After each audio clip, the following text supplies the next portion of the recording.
तर शेतकरी मित्रांनो, आपल्या स्वयंभू आधुनिक फार्म शेती जोड व्यवसाय या यूट्यूब चॅनलच्या माध्यमातून आपल्या ग्रामीण भागामध्ये शेतीला जोड व्यवसाय करणाऱ्या तसेच शेतीमध्ये नवनवीन प्रयोग करणाऱ्या शेतकरी पुत्रांच्या तरुणांच्या मुलाखती व त्यांचं मार्गदर्शन मी तुमच्या समोर आणण्याचा प्रयत्न करत असतो। तर असंच आज या तरुणाची मुलाखत तुम्ही नक्की ऐका, कारण कमी वयामध्ये दुग्ध व्यवसायाकडे वळलेला हा तरुण आहे आणि एक मनाशी संकल्प केलेला या तरुणाची यशोगाथा आहे। तुम्ही व्हिडिओ शेवटपर्यंत पहा आणि ऐका। तर दादा, तुमचं पूर्ण नाव आणि पूर्ण पत्ता सांगा। रणपरला जाधव, सोन्ना, तालुका वसमत, जिल्हा हिंगोली। बरं, तर तुमचं गाव हट्टा फाट्यापासून किती किलोमीटर आहे? 6 किलोमीटर आहे। बरं, तर मला सांग दादा, आता हे दुग्ध व्यवसाय तू करायचं ठरवलं, तुझं शिक्षण काय झालं म्हणला? 10वी झाली। 10वी झाली आणि 10वी झाल्यानंतर तू ठरवलं की मनाशी आता या दुग्ध व्यवसायाकडे वळायचं आपल्याला? हो। बरं, तर मग पहिल्यांदा काय मनाशी काय ठरवलं का काय बघले व्हिडिओ? आधीच करत होते, तुमचे व्हिडिओ पाहितले। बरं, मग ते घेतल्यामुळे। तर शेतकरी मित्रांनो, आपल्या गावापासून यांचं गाव खूप म्हणजे 80 किलोमीटर आहे, पण मुद्दामून मी यांना भेटण्यासाठी आलेलो आहे।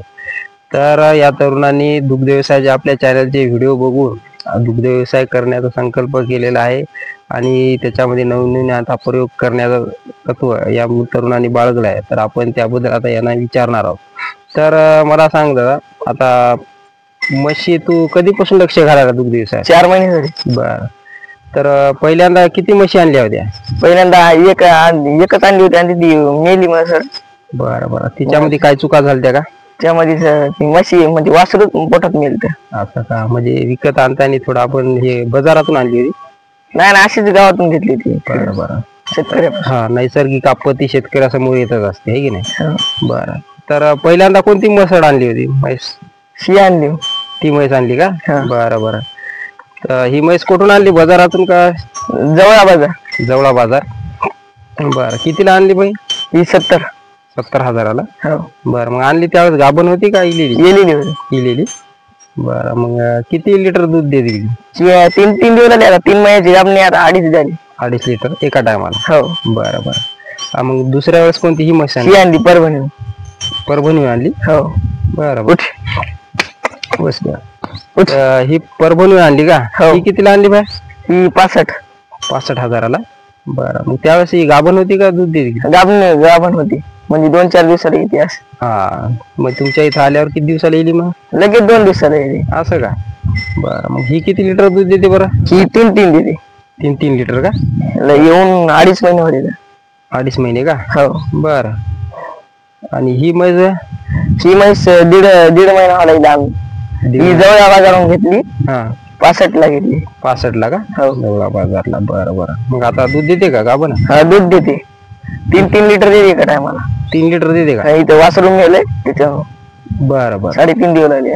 आणि वासरू मेल्यावर पण दूध देते का ही आता? हा, ते पीठ पुढे ठेवायचं, पीठ पेंड बसायचं दूध काढायचं। बरं बरं, मग दूध तू काढतो का वडील काढतात? मी काढतो। तिन्ही संध्याकाळी 3 म्हशीचं काढतो, सकाळी हिचं काढतात पप्पा। बरं, सकाळी 2चं काढतो मी। सकाळी काढून कशामुळे काढतात पप्पा हिचं? ती बिगीनच चोटा लागते तेव्हा जरा। बरं बरं बरं, नवीन दुग्ध व्यवसाय आणि सर्व गोष्टी करत करत नियोजन लागत आहे।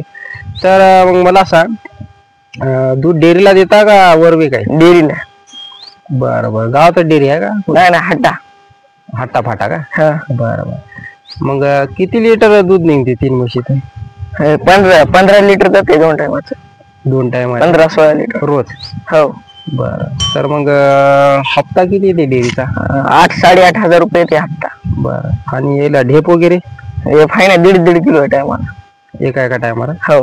म्हणजे दिवसातून एकदा की 2दा? 2दा आहे। 2 वेळेस? हो। बरं बरं, तर मग ढेपीवर किती खर्च होते बरं? ढेपी आपल्याला 10 दिवसाला एक कट्टा लागते पेंडीचा, 1500ला आहे। 10 दिवसाला? हो, म्हणजे हप्त्याला आहे की नाही? हो। तर म्हणजे हप्ता काटून किती उरतात आपल्याला शिल्लक? हप्ता काढून 6-1,000 रुपये उरतात, 6-5.5। बरं, मग आता याला चारा नियोजन कसं आहे सकाळपासून? सकाळी दूध काढायचं, दूध काढलं गुळी टाकायचं। गुळी टाकायचं, 8 वाजता इथं बांधायच्या, ऊस टाकायचा। ऊस टाकलं, दुपारी डबल पाणी पाजून बांधायचं आणि कडवं टाकायचं। बरं, कडवं टाकलं की संध्याकाळी मग सांजच्या पाणी पाजलं की मग वैरण टाकायची, दुधाला बसायचं, पेंडी चारून मग दूध नेऊन द्यायचं। बरं बरं, तर आपण मग सायंकाळी म्हशी कुठं बांधता? सायंकाळी ते वरी. बरं, तर शेतकरी मित्रांनो, इथून यांचं घर जवळच आहे, तिथं पण आपण जाऊन तिथे व्हिडिओ बनवणार आहोत यांच्या शेडचा. आणि इथं वावर जमीन किती आहे बरं आपल्याला? 9 एकर आहे इथं. 9 एकर. आणि या म्हशीसाठी किती चारा किती क्षेत्रावर आहे आपला? अर्धा एकर असेल. बरं, तर हे टाळके आहे का? हो. बरं, ते गवत आहे तिकडे. बरं. आणि हे ऊस आहे. ऊस टाकला का म्हशीला? हो, ऊस दररोजच्या 2 मळ्या लागतात ऊस. बरं. आणि ते तिकडे गजरागाव ते पण होय का? हो. बरं, नाही ते चुलतेच आहे. बरं बरं. तर त्याच्या पलीकडे टाकलं म्हणले ना? हो, इथं टाकले. बरं, तर बघू शकता शेतकरी मित्रांनो, हा तरुण जिद्दीनं दुग्ध व्यवसायामध्ये वळलेला आहे आणि आपल्या चॅनलवर व्हिडिओ पाहून आपल्याशी कॉन्टॅक्ट पण केला. आपले फॉलोअर्स आहेत ते. तर मुद्दामून मी यांची जिद्द आणि यांची चिकाटी ऐकून मुद्दाम इथं मी आलेला आहे यांचा व्हिडिओ बनवण्यासाठी. तर मला सांग, दुग्ध व्यवसाय सुरुवात करताना येताना काय अडचणी तुला? अडचण आली ना, म्हैस मिळते आमच्यावर. बरं बरं. काही आता तुला तू एक युवा तरुण आहेस, तुझ्या बरोबरचे मुलं कुठे हिंडत असतील, पडलं असतील, तुला वाटत नाही का बा आपण दुग्ध व्यवसाय करायलो, त्याच्यासोबत बसावं, पारावर हिंडावं? नाही, काहीतरी करावं लागेल. हा, काहीतरी करावं लागणार. लय कमी वयामध्ये डिसिजन घेतलं? ते आधीपासूनच करायचंच होतं. असं का? बरं बरं. तर नक्की युवा तरुण शेतकरी पुत्रांनो, आपण दुसरं करत करत पण थोडंसं का होणं आपल्या शेती व्यवसायामध्ये लक्ष घालून जर हा व्यवसाय जर वाढवला तर नक्की याच्यामध्ये फायदा होऊ शकतो. तर मग आता दुग्ध व्यवसाय वाढवायचा का आपल्याला? हा, वाढवायचा. बरं, पुढच्या महिन्यात 2 म्हशी आणायच्या. जातवन म्हशी सांभाळायच्या. जातवन. बरं बरं. जाफर ना? जाफर मोरा.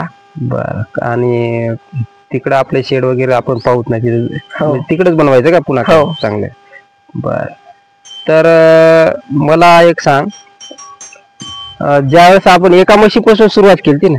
हो. बरं, मग पहिली जे म्हैस आपली मेली होती त्यावेळेस मन खचलं नाही का, की कोणी काही म्हणलं?